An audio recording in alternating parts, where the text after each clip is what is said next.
Rahasia di balik kematian. Seorang pasien yang mengidap penyakit kanker sedang diperiksa oleh dokternya.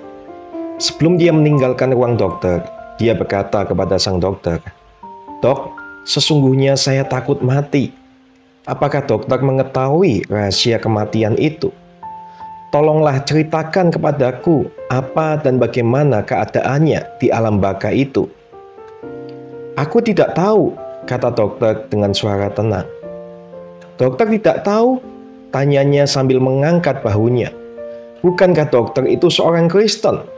Katanya orang Kristen itu tahu jelas apa yang ada di seberang sana," lanjutnya sambil tersenyum kaku. Dokter itu sedang memegang pegangan pintu. Di balik pintu terdengar suara anjing yang merengek dan suara garukan kuku di daun pintu. Ketika sang dokter membuka pintu, seekor anjing yang lucu menubruk masuk dan langsung melompat ke pangkuan sang dokter.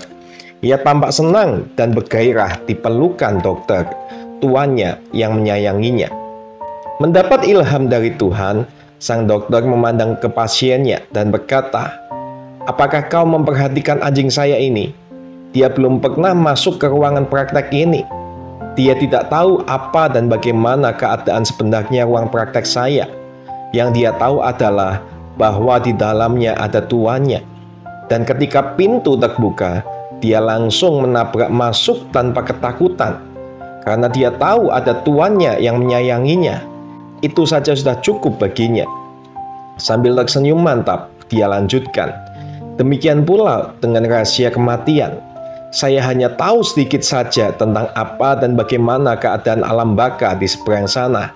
Yang pasti, saya tahu Tuhan saya, Tuhan Yesus, yang sudah bangkit dari kematian, akan menyambut saya dengan penuh sukacita, karena Dia sungguh mengasihi saya."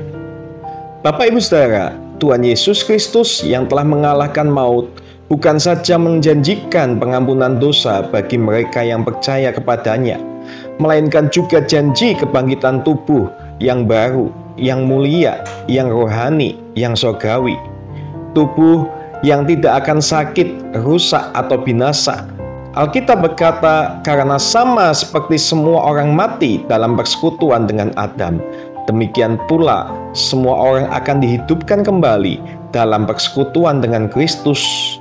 Yang ditaburkan adalah tubuh alamiah, yang dibangkitkan adalah tubuh rohaniah. 1 Korintus 15 ayat 22 dan 44. Sesungguhnya kebangkitan Kristus adalah dasar pengharapan yang kokoh dari kebangkitan kita kelak. Di dalam Kristus, rahasia kematian sudah dibukakan. Sebab itu, janganlah takut terhadap kematian. Bila kematian belum datang menjemput, berarti masih ada kesempatan bagi saudara untuk terus dipakai Tuhan menjadi berkat bagi banyak orang lain. Jangan coba mencari kematian, apalagi melakukan pembunuhan diri. Jangan, namun bila waktu kematian itu sudah tiba, saudara tidak perlu takut, sebab Kristuslah yang akan menjemput saudara yang setia beriman kepadanya. Kembalilah ke rumah Bapa di sorga. Terima kasih, Tuhan Yesus memberkati.